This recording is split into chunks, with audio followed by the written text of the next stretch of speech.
As Rangers fans, we know that a goaltender is the backbone of a hockey team. At Abundant Wealth Management, we are your financial backbone, offering financial planning, wealth management, tax planning, and estate planning services. To schedule your free consultation, head to www.abundant-wealth.com. That's www.abundant-wealth.com. Abundant Wealth Management. Live, plan, triumph. You're listening to Rangers Radio, your home for end-to-end coverage of the New York Rangers. With your hosts, Brendan Azoff, Zach Domino, and Steve Pappas. Blue Shirts fans, the puck drops now.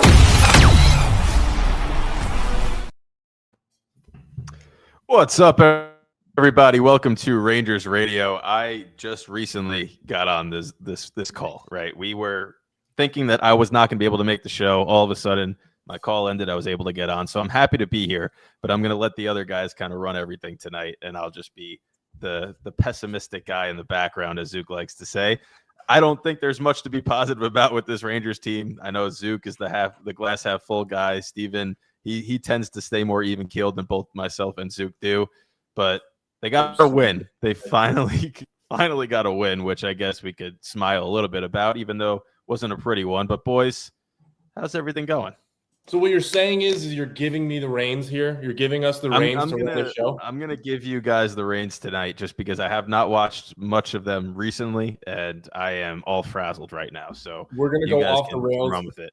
You're frazzled. Zook's night nurse went away on Thursday. Was it today? Is she leaving today? Yeah, she's leaving today, so he's pissed. She's gone. Yeah, maybe play at 10 o'clock tonight. We're just gonna be completely unhinged tonight. This is gonna be fantastic, and for those that are gonna sit here and listen to it, God bless. Well, we actually have an early West Coast game. It's actually 9. Is it a 9 p.m. start? And I only know that because I have the 9 schedule up. p.m. I'm start. looking at it. I thought I would have guessed 10 because Vancouver was 10. Seattle is also 10. But Calgary might have been 9. But Calgary was also – no. Calgary was 8. Calgary was 8. Was and I know that because I went between watching the Rangers and the Steelers both get their doors ran off while looking bad as well. So, yeah, I would have guessed tonight was 10. Tonight is 9, so I might catch most, if not all, of this game. These night games, the Rangers can't do that thing where like they give up a goal in 2 minutes and look like ass because they'll lose me. They'll lose me. I'll go right to bed. Exactly, they'll lose me. All right, So, well, that's a great place to start then, because they have split the first 2 games of this Western Canadian and Western U.S. road trip. Obviously, we'll start on Sunday night with the egregious and ugly and demoralizing, 5-1, 6-1, 5-1 defeat at the hands of the Calgary Flames. And kind of like what you said, you give up a goal in the first minute and a half or so, and those late starts, it's just there's no reason for you to sit and watch. And the Rangers gave you no reason to really sit and watch that game. Just a completely ugly and bad start from a veteran team. That I think was the most frustrating part about the whole game was you're coming off this game where you sat there and this was a topic that I wanted to get into last week, but there was so much shit that we talked about that I just completely forgot it. After that San Jose game, JT Miller comes out and says that the Rangers underestimated their opponent. Who are you to say that you underestimated any opponent in the National Hockey League? You're not sitting here as the defending 2-time Stanley Cup champions. You're not sitting here as the Colorado Avalanche or the New Jersey Devils or the Dallas Stars that have some sort of pedigree in the last 12 months to sit here and say that you can underestimate an opponent. What are we doing? That's bad. That's really bad. And to come back out here on that Sunday night against a team that had lost 8 straight since opening night to then in the first minute and a half give up a goal and look flat and be completely hemmed into your own zone was just egregious from a team that has veteran leadership. This isn't the San Jose Sharks, who at least, you can say that, hey, they've got a bunch of guys that are 20 and under or 22 and under. So it's understandable if you have a bad start every now and then. You got a guy that's 31 that's leading your team. You got a bunch of guys over 30 that are on your roster that are in your leadership group to then sit there and say you underestimated the San Jose Sharks to come out in Calgary and throw up a stinker in the first minute and a half is just horrible. Just a horrendous start. You would think that if you're going to underestimate the Sharks, right, and your captain's going to come out and say it, that your next step would be looking at the schedule, going, we're playing Calgary, who's lost 8 straight. Let's not underestimate them, and let's come out with a good start. And they did the exact opposite. That game was over 2 minutes in. Once Kadri scored, I was like, they're not winning this game. And I've been very demoralized when it comes to this team, as I'm sure you two have caught those vibes in our group chat. But the reason I'm demoralized is because there's no light at the end of this tunnel. And more free agents are gone, right? Marty Necas just signed today with Colorado. And I don't even know if that's the proper route for them to even go at this point, is signing free agents, because it's almost like you need to rebuild. But at the same point, Did you see that thing from The Athletic that they put?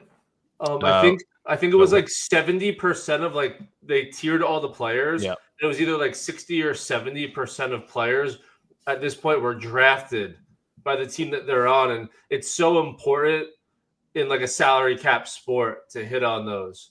Yeah. Like, you see it in the NFL right now. If you have a quarterback on a rookie contract, like, that's one of like the best ways to build a team right now.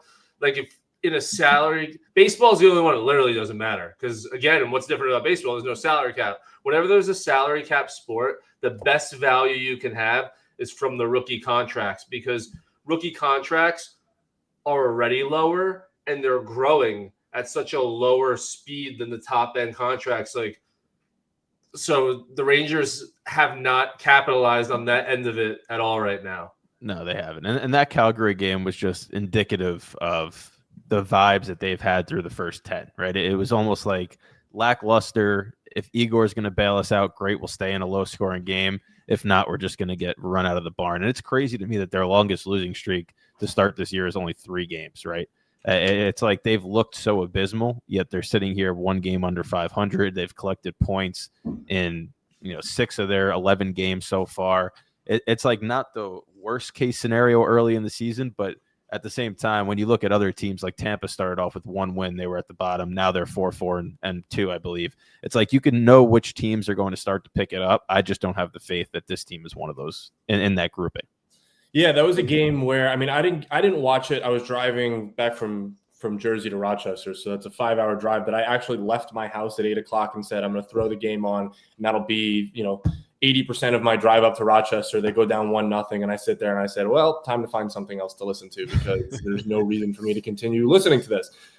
But going back and watching, I mean, that just was an effort that you saw last year. Like, that was a game that you saw 100 times last year, that team play, where they go down early and there's really no fight from them to get back into it. They go down 2, and we could talk about Noah Laba's first NHL goal. Good for him. He's earned it. But that's the really only silver lining in that game. It's like defensively they were horrendous. Offensively they were just as bad, if not worse.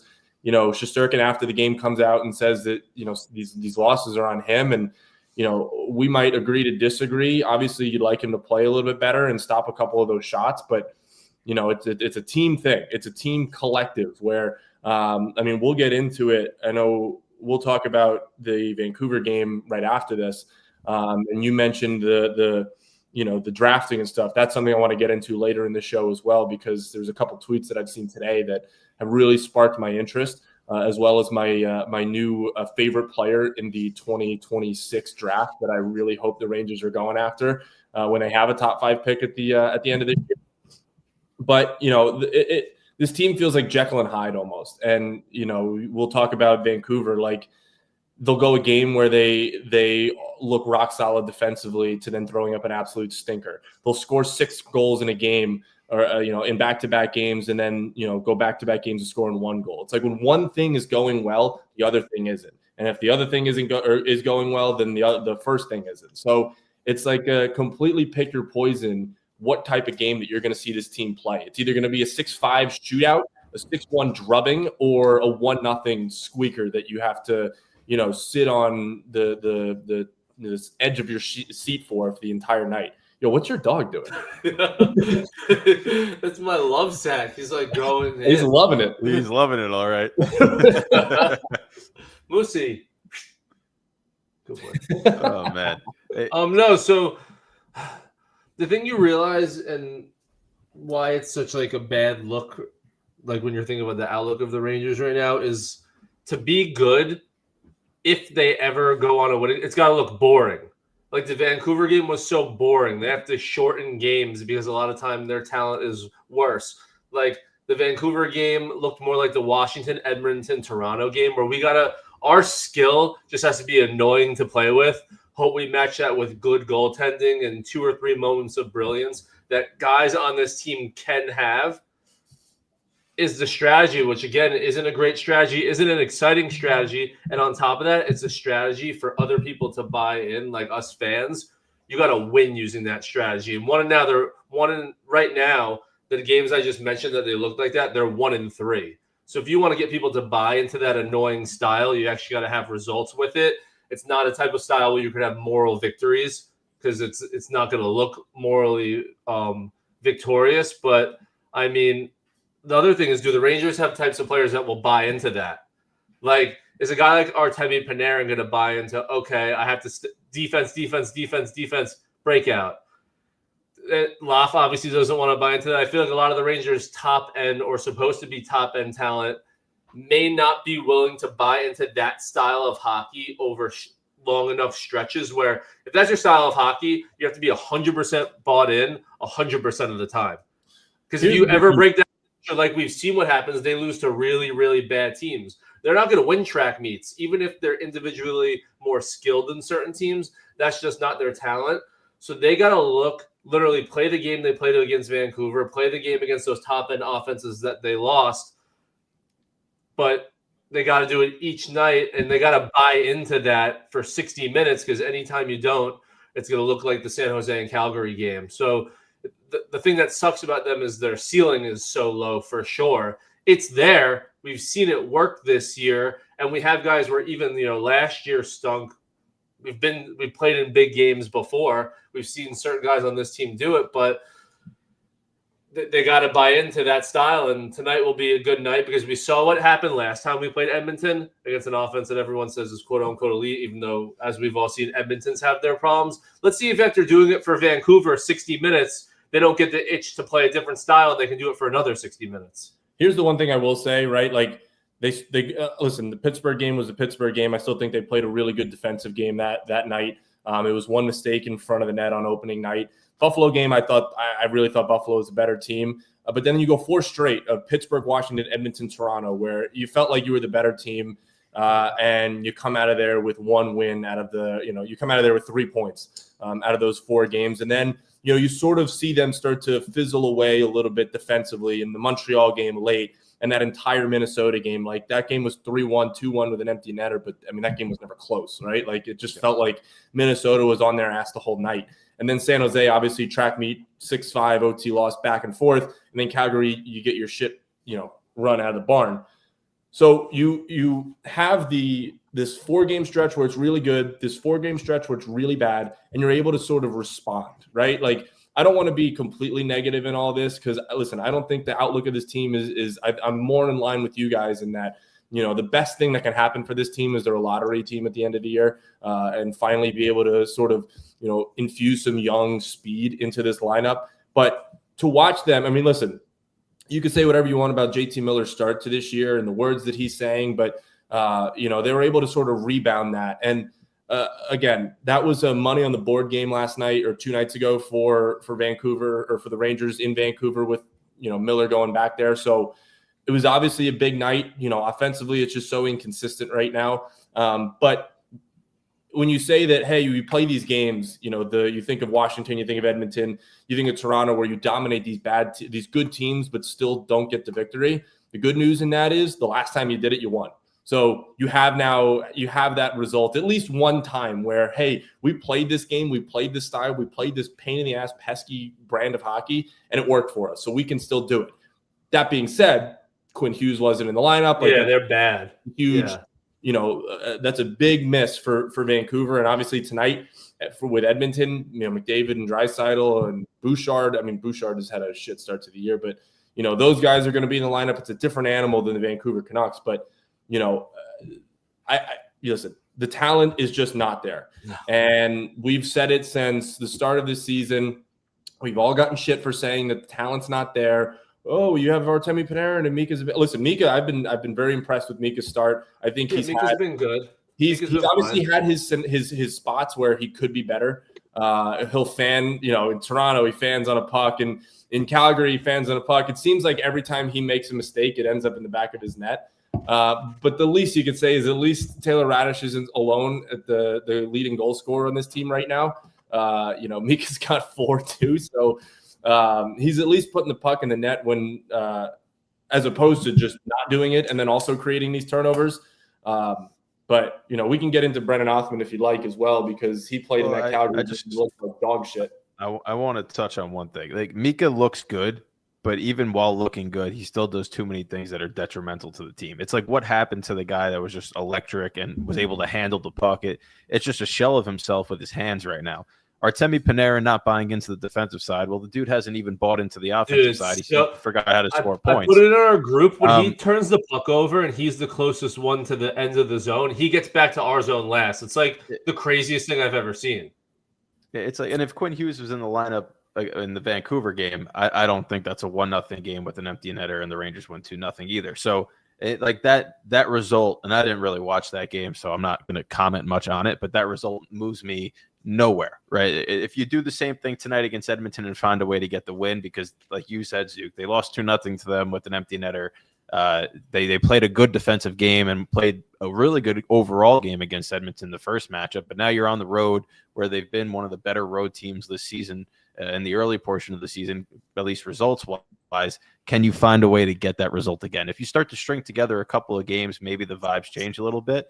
But I also am like, if they keep stringing together some games and they keep getting points and they keep distancing themselves from the absolute bottom, are they really going to be a contender this year? No.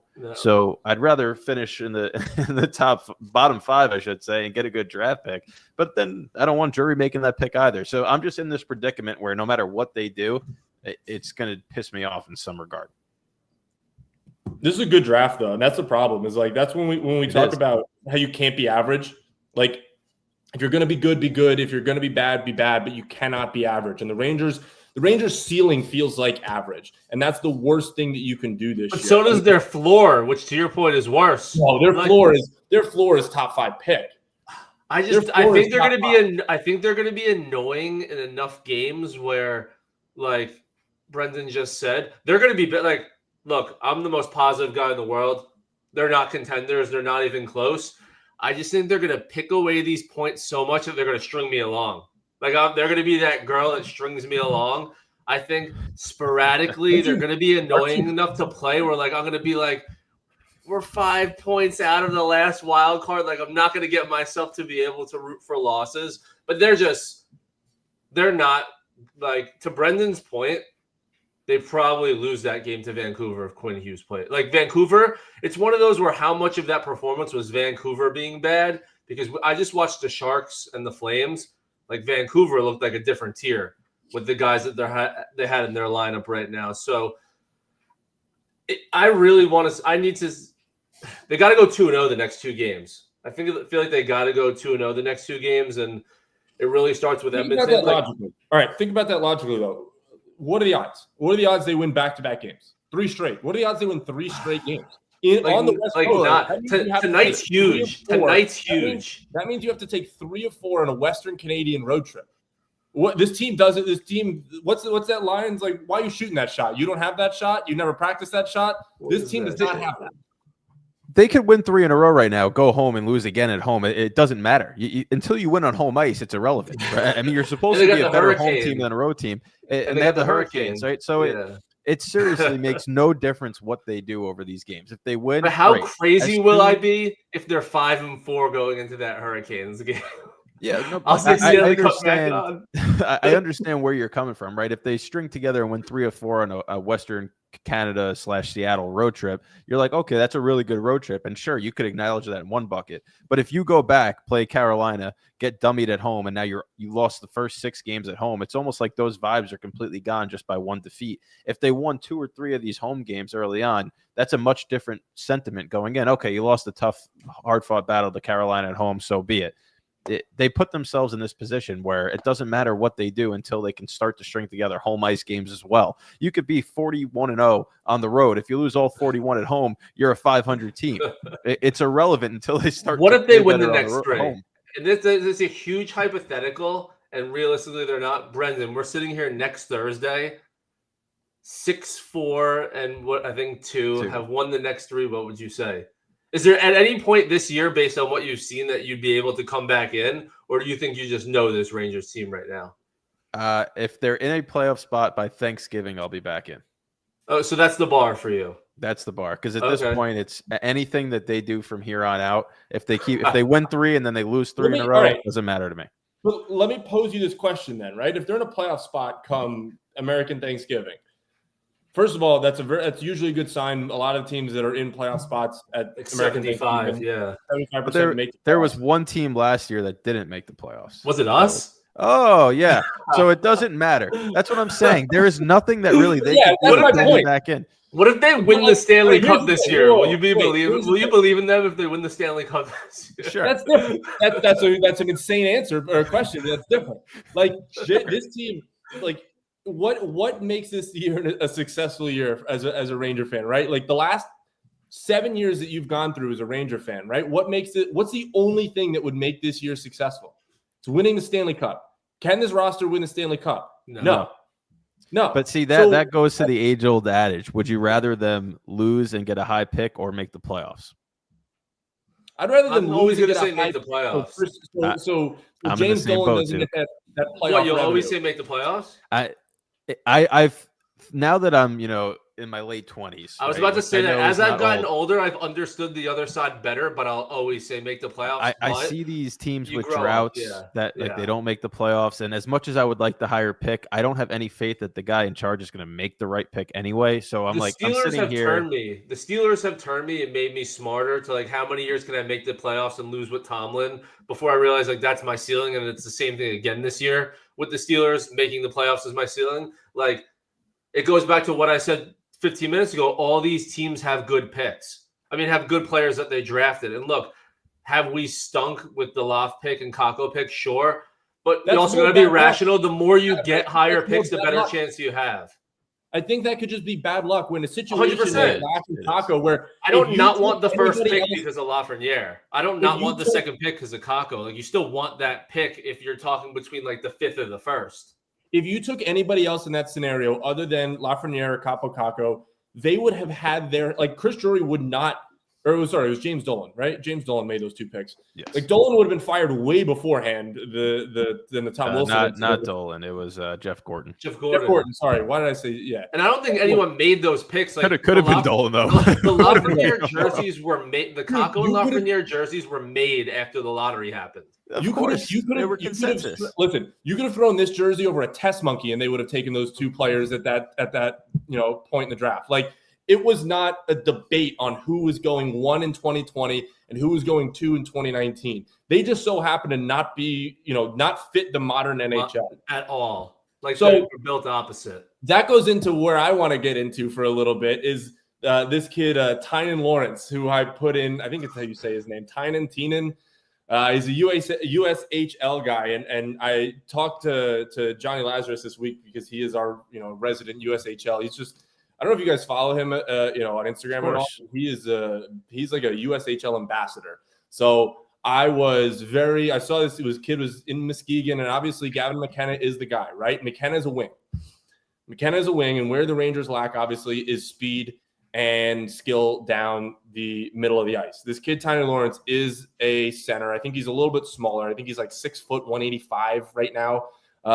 Playing in Muskegon, won the MVP of the USHL last season. So I texted Johnny and I said, yo, as a USHL guy, what do you know about this kid? And then I also said all my energy is being moved to mock draft season because after the Calgary game, he says, and I quote, kid looked like McDavid out there last year, just got back from an injury. So when you talk about changing the culture and identity of this team, it also has to start with how you play on the ice. And the Rangers need speed. And listen, Tynan Lawrence is going to be probably a top 3 pick this year. And will the Rangers have a top 3 pick? Most likely not. But this draft is filled with guys that have speed, have skill, have some sort of ability down the middle of the ice. And that's where you build your team. You don't build your team on the wings. You don't build, Lafreniere, Kako, both wingers. Like you can't build around wingers. You have to build around centers. And if the Rangers are smart, listen, their draft strategy and free agent strategy over the last 5 years, it seemed to be get the biggest guy known to man and try and make him play an NHL style, which just doesn't work. Like, it's just not how you play the NHL game in 2025.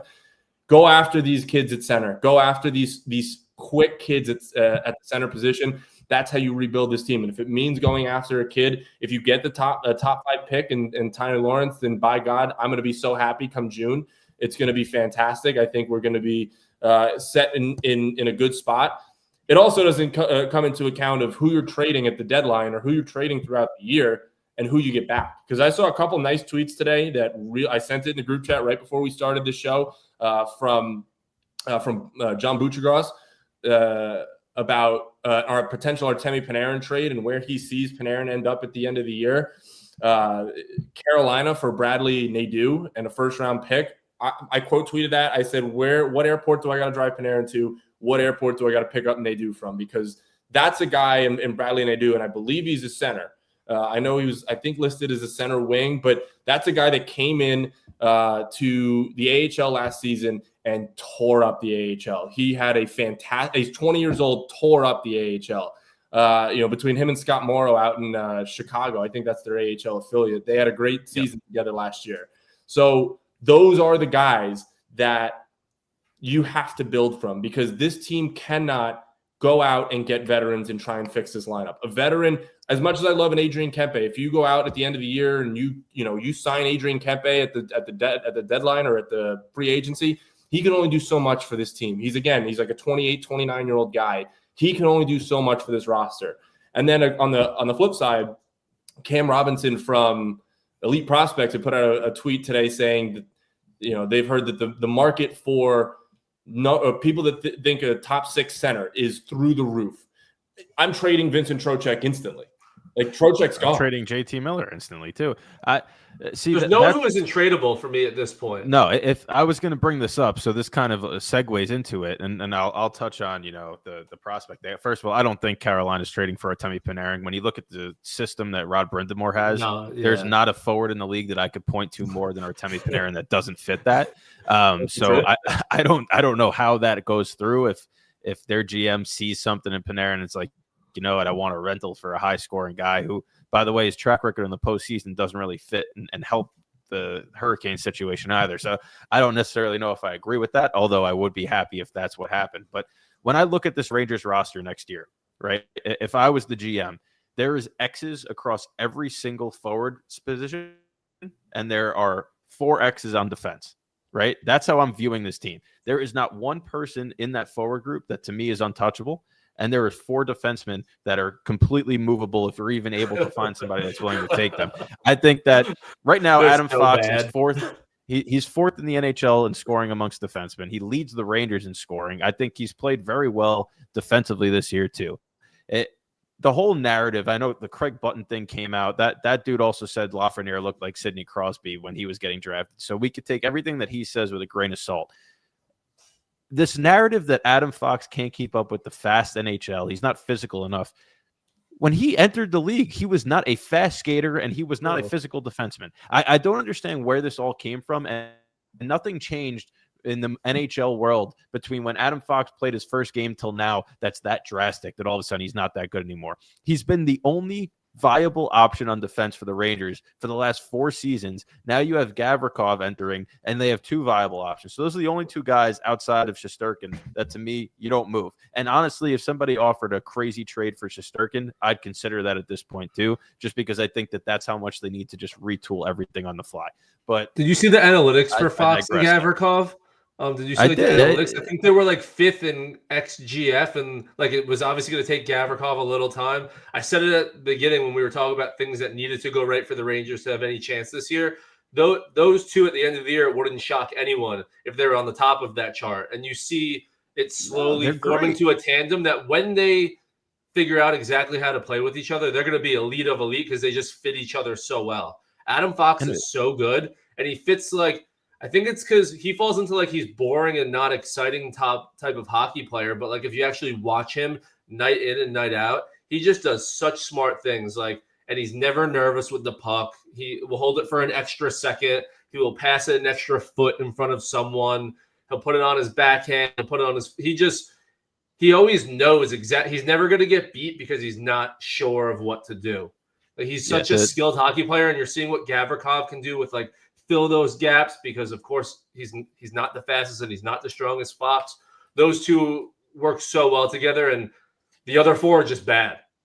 The other four are bad. The person that I'm most interested in, talking about this whole trade philosophy and everything like that, is Braden Schneider. Because if I look at the right side, right, if you're going to keep Will Borgen around because you signed him and you believe in him, sure, whatever. You got to do what you got to do because that contract's ridiculous. But you traded Keandre Miller and got a first-round pick, a second-round pick, and Scott Morrow, right? So obviously they had some faith in Scott Morrow to become an NHL defenseman. So your right side essentially is locked up there. Braden Schneider is somebody that I think we've all watched him play enough where he has flashes of being really good and flashes of being really bad. But he's also a guy that I think NHL GMs would crave. I don't know why, but that seems to be what happens. You have really bad NHL GMs that love these guys that are fringe NHL defensemen, but they throw a big hit occasionally. And to me, that's somebody you can get something back for right now. Call Pat Verbeek.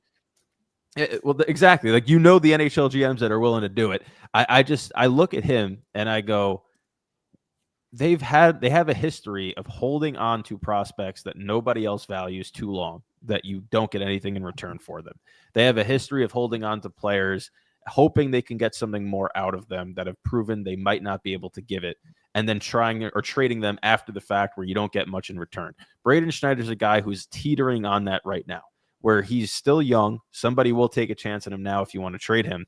But if you hold on to him another year until he reaches free agency again, even though he's an RFA, he's going to lose his value. So at the deadline, if you're not really competing for anything, or even if you are, that's a guy that I circle and I'm like, he should be moved. Brendan, you're turning me into like a rebuild man right now, because I'm sitting here thinking about we have no future here. Like the Keandre pick, the Keandre trade, which could potentially give us an extra first this year and another second. And like, you move Panarin, you move Schneider, you find a way to move Trocheck, like Steve said. Honestly, like, you would find a home for Will Cooley. Like, if you wanted to, like, the Rangers could leave this year with a stacked team. Whoa, let me take a stacked draft capital stash. Plus, you move these guys, then you're going to play Berard.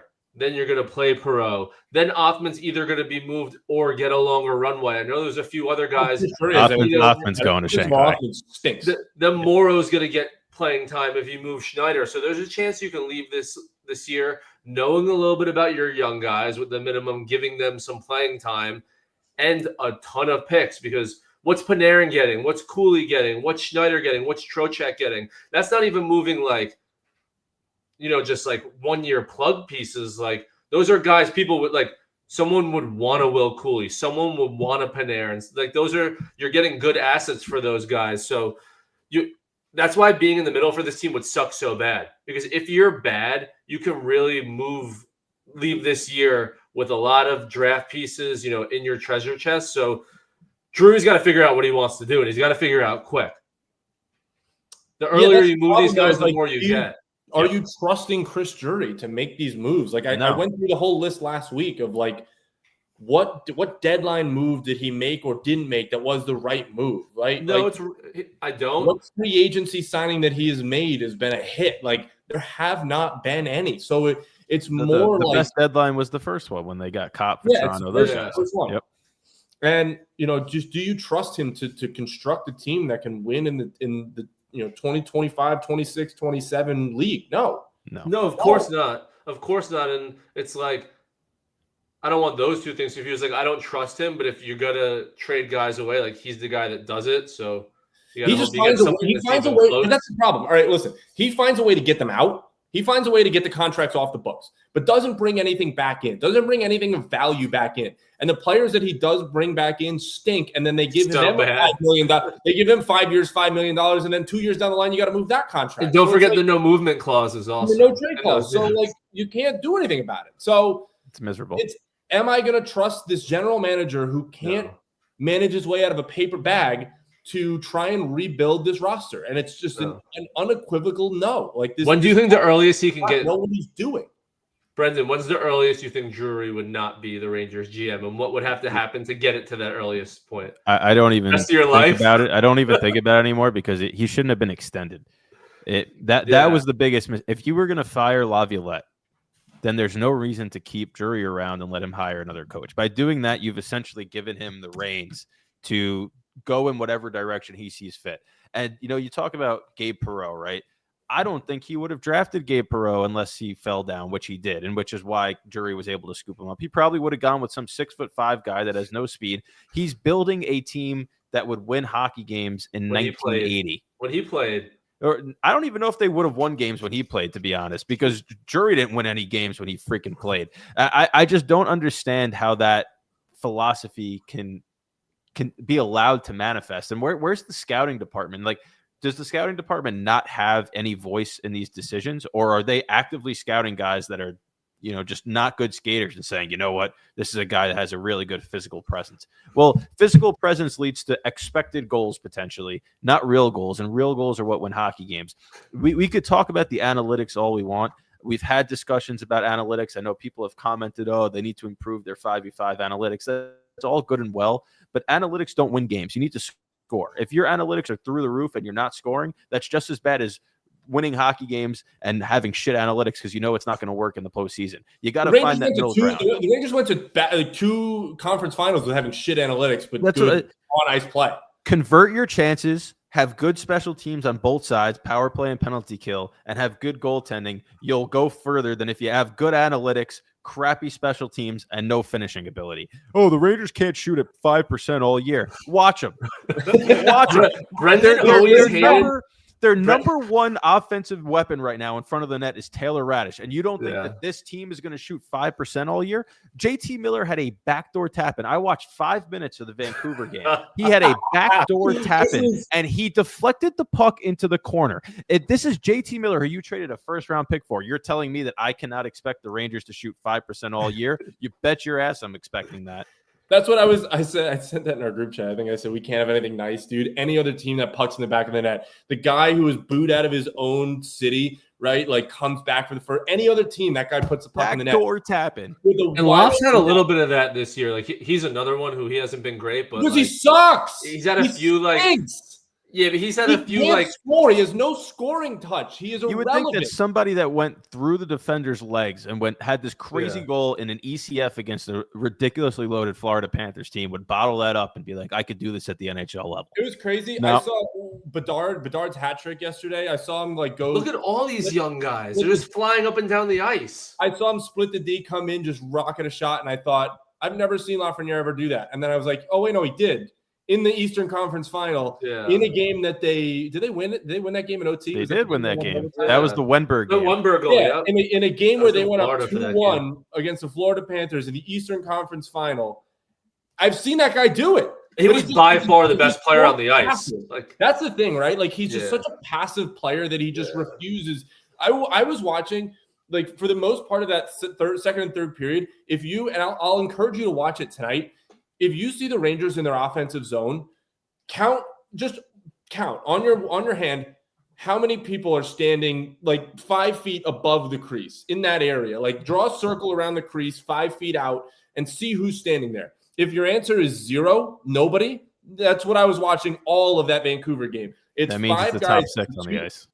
It's the 2D that are standing on the walls at the top. It's one winger on the boards, and the other one, the center, just hanging around the high slot, that gray area that we talk about. There's nobody getting to the front of the net to make anything difficult. Like Thatcher Demko is a great goalie, and you beat him once off the rush, but you're never going to beat him if your entire offense is perimeter. You have to get in front of him. You have to make it uncomfortable. Stuart Skinner, like, again, locked you up on home ice. Like, you have to make it uncomfortable for him if you want to score goals. And, you want to talk about this team not shooting 5% all year. It's very easy for a team to shoot 5% if they're not getting to the net. It's very easy for a team to shoot 5% if all of those shots are literal loopers from the point that are hoping to get deflected. Like the whole offense is run through hope plays. When we talk about Carolina in the postseason, why they haven't had success, We've said it on this show several times, all three of us. What's the one thing why they haven't been able to beat Igor Shesterkin in the playoff series? What do they do that we always say, get Shesterkin ready to go, and you're not going to score on? Shot volume over shot They volume. shoot the first 12 to 15 shots they take are from the perimeter. They're easy saves. He feels the puck. He's now in the zone. The Rangers have turned what Carolina has done, and the reason that Carolina has been eliminated because Carolina is a very good hockey team, and that's become their offense. And, the thing that really grinds my gears as a guy that, obviously I didn't make the NHL, right? I played competitive hockey through when I was 18 through college, whatever it is, but I didn't make the NHL. It wasn't good enough. And even I know that if you're going to dump the puck and rim the puck around the wall, whether it's the power play 5-on-5, but everybody's standing still at the blue line, the other team's going to get there first. Okay. Every single time. And when the Rangers' fourth line gets on the ice and they chip it softly into a corner while they have momentum, they come away with the puck. They just don't have the skill to finish it. So why on earth is the top six rimming the puck around? Like Mika Zibanejad will get over the blue line. And when he doesn't do that, by the way, he has two goals this year where he's just skated right up the middle of the ice with speed, created a little bit of play, and the puck winds up in the back of the net. But 95% of the time, he's going to take it to the blue line. He's going to rim it around. He's got Panarin on the other wing that's just standing there at the blue line. Look at me. I'm in the NHL. Not going after that puck at all. Will Cooley skates full speed to the other side of the ice thinking that the puck went the other way. It's like they all have their heads cut off. They're just running around like chickens, but nobody wants to pursue that puck or move with any type of speed. It's the simple things that I've said for the last 12 months now that make or break good hockey teams. They just don't do it. And if you're not going to have the guys on the ice that do the simple things right, it's time to rebuild. It's that simple, Facts. which is why I'm all on this. I'm all on the rebuild, get rid of everybody, but it doesn't matter unless Drury's gone. So what are those guys like? I said the list. Go through it real quick. Like, what do you think Panarin gets? Like in a I think if you somebody were to would trade give him. a first for him. A first and a top Okay. prospect. Listen, if Braden Buch- Schneider. I don't think Buchergras is the smartest guy in the world. Like he could be. He's duplicate. close in that value, even if it's not the exact prospect. But yeah, I agree with If that. he's throwing out Bradley Nadeau, who is Yeah. probably. I mean, I don't know the I would do that trade tonight, Hurricanes by top the way. prospect, or I don't know the Hurricanes prospect pool, but he has to be one of their top 3 prospects. And if he's going to throw out Bradley Nadeau and a first for Panarin, I'm I sure think he there's was- a team out there that would do that. I think him and Morrow, because I was doing a lot of research, obviously, when we traded for Morrow. I think it was those two were like their top prospects. Yeah. So a first and a prospect. What do you think Cooley would get? Will Cooley 'Cause probably he has another year on his deal of a cheap deal. Third? Or fourth. I would say you're looking at a second or a third, or maybe I would say a second B for prospect. him. I would say second. It's just I do so- like that. I heard that. You too loud? No, we're it's just like I have until 7 He when doesn't she's like the supposed to Rangers wake up. either. Yeah. Okay, so what would Braden Schneider get?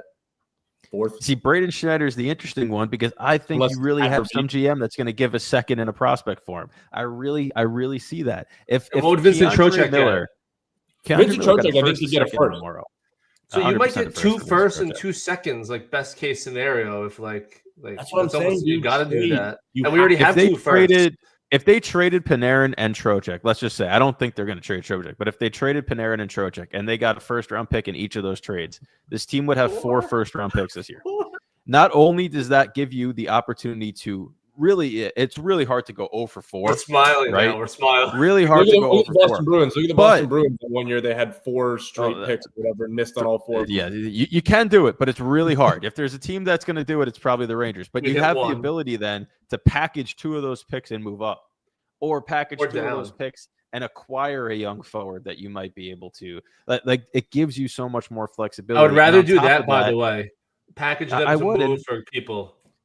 and you could free up the wing spots for the prospects to come up. Like I'd rather watch Gabe Perreault not score at the NHL level than watch Artemi Panarin dilly-dally. Which, And, by the way, he had a late last Gabe night. Warren's goal was so nice last night. Pro looked good last Yeah, night. he got 3 was. goals, 3 And- assists. Panarin had a 4-point game against Montreal. He's got 7 points this season. So Yeah, over that's 50% of his points came in that one game. Where has he been? Right? Like they scored He's 5 awful goals to against watch. San Jose. He He's didn't have a terrible point. to He's- watch. It's just he looks terrific. disinterested. He looks like Carl Anthony Towns right now. He looks like That's somebody the that word. knows he's probably on his way out the door and he doesn't give a shit. The word you just used is the exact word. He's completely disinterested. And like he's someone who he was already lacking, like in the getting back on defense and doing the little things when he's extremely interested. So now that he's just gliding back. And I said it at the beginning of the show. I'm going to constantly say it because it's the thing that pisses me off more than anything when I watch them.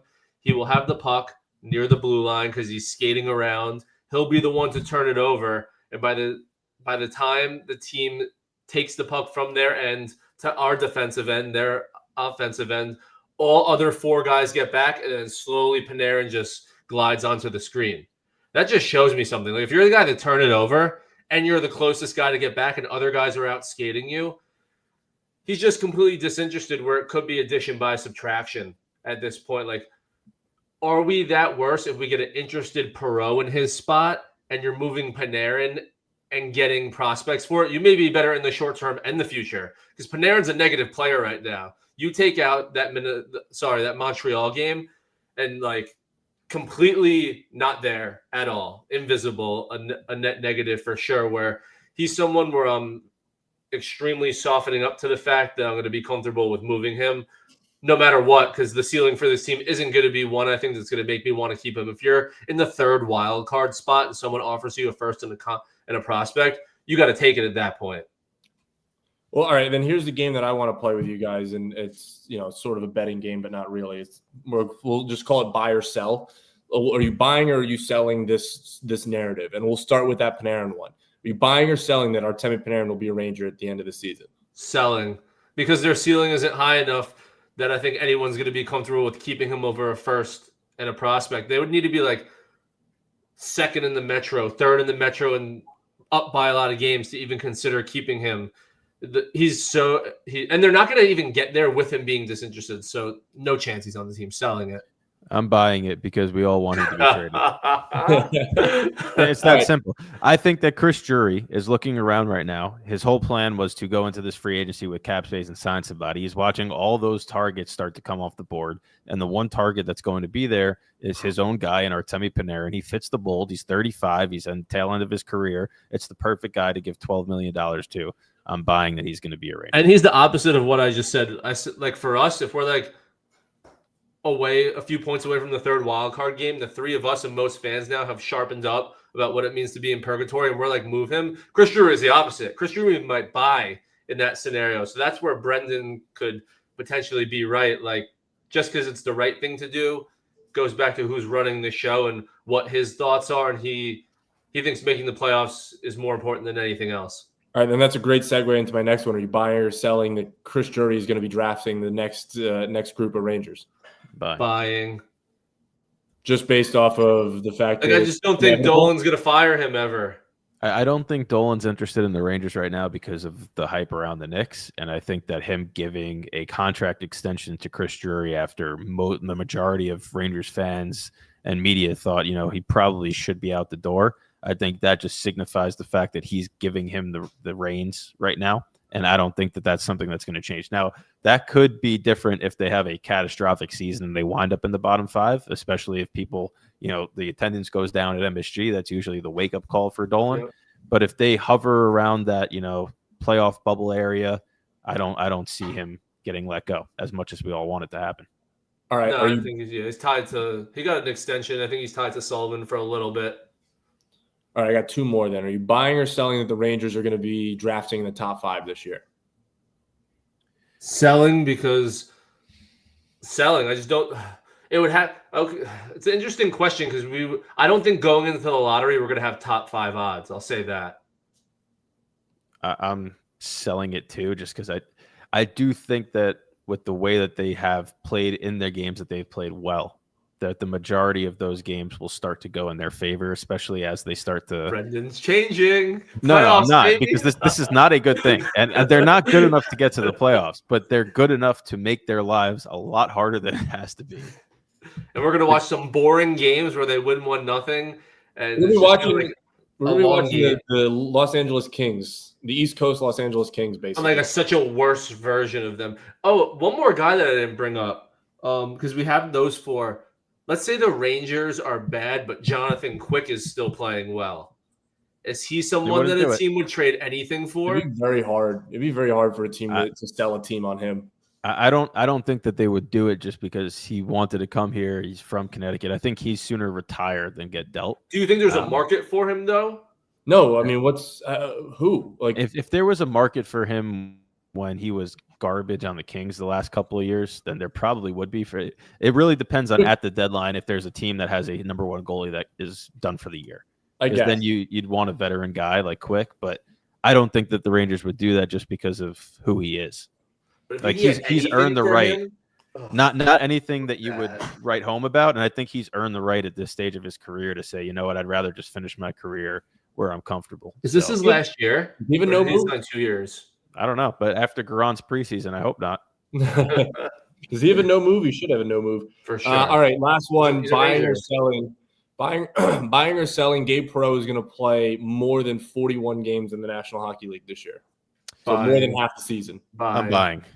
He's got to come up. It's getting to a point where, like, as dumb as Chris Drury is, it's almost becoming just too obvious. Like, he's playing fantastic, and they're getting such bad production from wingers that it's like.